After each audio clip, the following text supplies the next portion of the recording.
What is up, everyone? Kyle here, otherwise known as Twisted 500, back with another video. A little setup video today. I gotta make sure that all wheels are tight. So basically we put new studs on, wheel studs on each wheel. Just gonna go around, gonna loosen them up, make sure they're all tight. Gonna show you guys the Billet Lug Nuts. A lot of people have asked me on my Instagram posts when I first got them what lug nuts they were. Gonna show you guys Billet Lug Nuts and then how light they are compared to the factory. So I'll have a comparison. I got a scale set up there. And then as I take the wheels off, I'm going to show you a front setup and rear setup so you can see suspension, all that stuff. I'm going to show it all to you guys today, a little setup video. But yeah, so we'll get the car up, get the wheels off, and we'll get going. So these lug nuts take just a 19 ml standard 12 point. They just fit right on. So you can see, just fit literally just right on, 19 mil. So I'm going to get them taken off and then we'll show you guys everything. But yeah, nothing special. Just standard 12-point socket, fits right up. But you can see just how long those wheel studs are with these front runners on it. As you can see, they're billet, look pretty nice. That part just goes up against the wheel. Yeah, just 12-point, two different colors so they match the way the wheels look with the two different colors, so I think they look pretty good. I'm gonna get that wheel off now. Okay, so now it's flat. So let's do this again. The E85 barrel is kind of curved, so it's throwing numbers off. So one stock one is 2.5 ounces. 5 stock ones, 12.5 ounces. That's per wheel.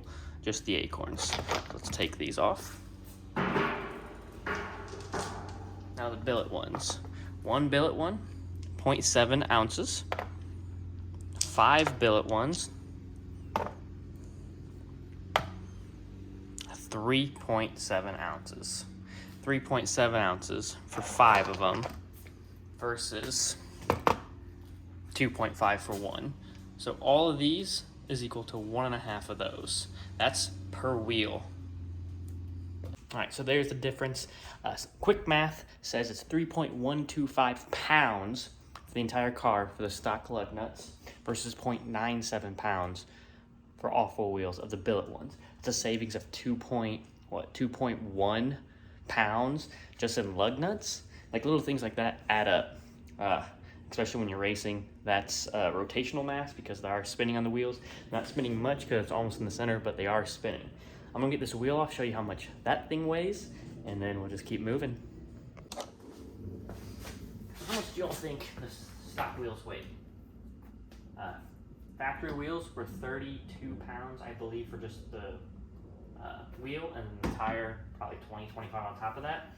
These are Lumistars with a bias ply front runner. Like I could lift this all up. Not trying to flex that I'm strong or anything.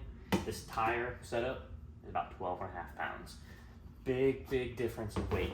If you look in closer, you see the bare brakes. They are dirty, need to clean them. And then the Viking Suspension. So you can see in there, bare brakes with the new wheel studs. Look how long those things are. And then we have the Viking Suspension. You can see all the travel in the world. That's why I'm able to leave as hard as I can, not worry about anything. New spindles, because we had to fit. And then you see, ooh, look, there's the turbo, just hiding there. Charge pipe going around. So, Viking Crusaders, ultra spec. But yeah, there's the fronts. Pretty simple setup change. Made all the difference on my 60-foot. And how hard the car can leave. You guys have seen at the track, car can definitely move, all because of these little setup changes. All right, I'm gonna throw this wheel back on. The billet lug nuts, you only torque to 100 PSI. Sorry, so you're talking about turbos, not PSI.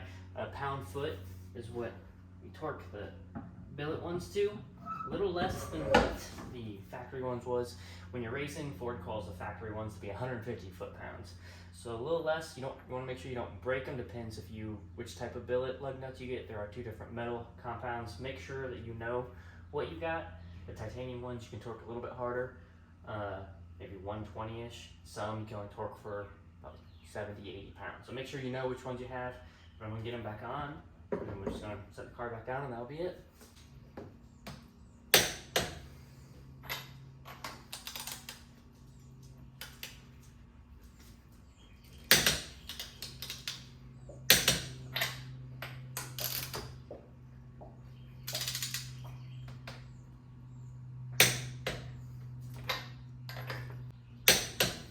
So yeah, since these are new wheel studs, they aren't quite fully set yet. So that's why you want to make sure that you go tighten them down quite often to make sure that as they get set, the wheel will actually loosen up from the rotor. And you don't want that to happen. Ride will be terrible, a lot of bad things. So new wheel studs, make sure that you check them every once in a while and that they're tight. Now the fun part. Big meats of the rears, gonna do the same thing, gonna take these off, show you the rear setup. It'll be the same on the other side, so I won't show the other side. I'll just make sure that they go around tight and everything. We'll get these big boys off, get the car jacked up, and I'll show you what's going on back here.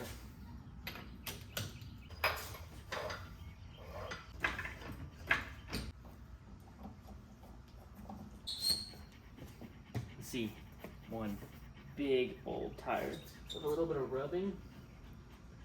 Check. Looks like there might be a little something there.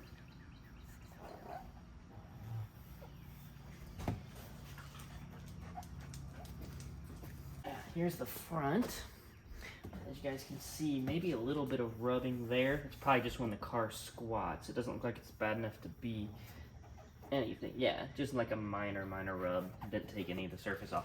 But you can see these tires are huge. They are 315 50 70s, 17, sorry. 315 50 70, massive tires.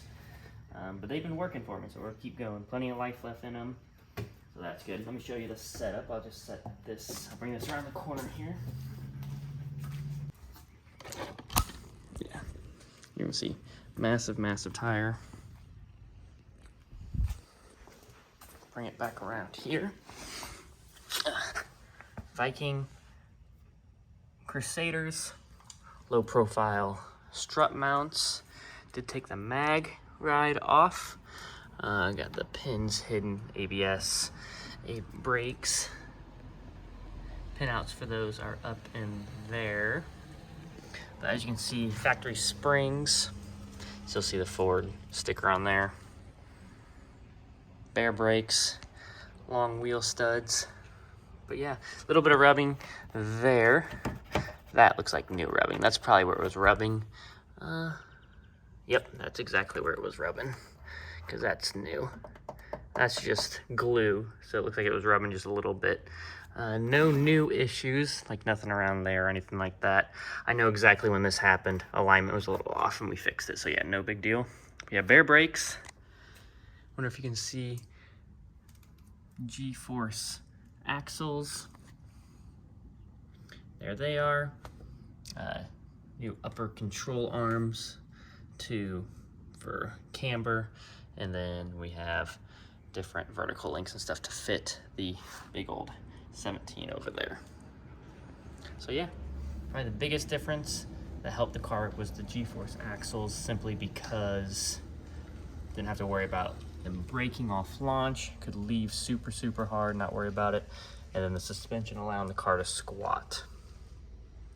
And you can see how much more travel they have. These are double adjustable. You can see them down there. Got compression and rebound there that we can adjust on the fly. Really just turn dials that we can click. So yeah, let me get that wheel back on. That's it.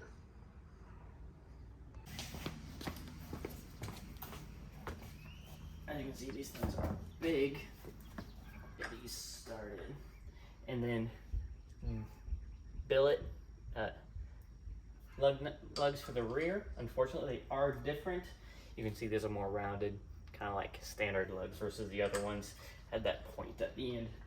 they actually fit around the hole. The ones in the front fit around the hole, and we're in between the wheel stud and the actual wheel. So that's why they look like that.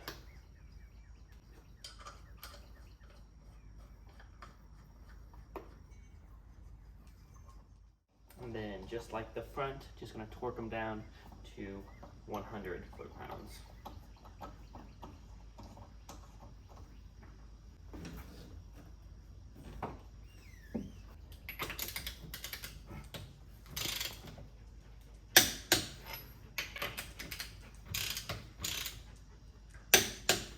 Okay guys, there it is. You saw a quick little setup, the G-force axles, bare brakes, weld wheels all the way around. You can see it's hot, 95 degrees I think it is.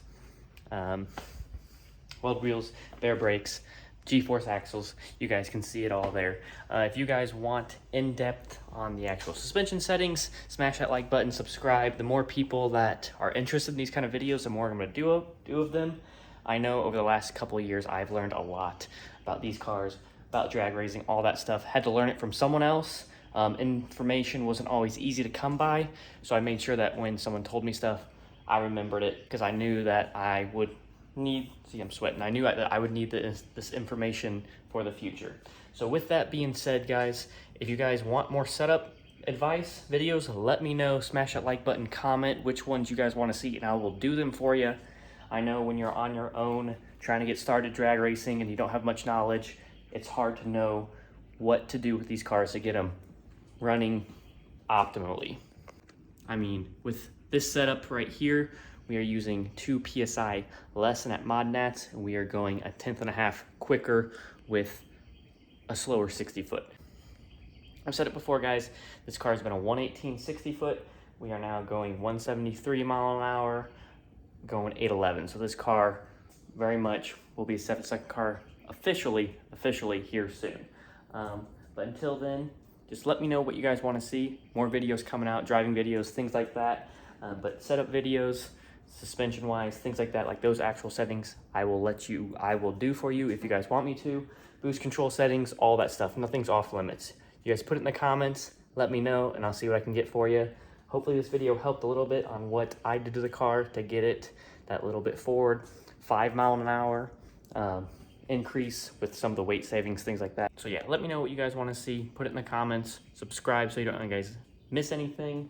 More videos coming soon. Until then, I'll see you on the next one.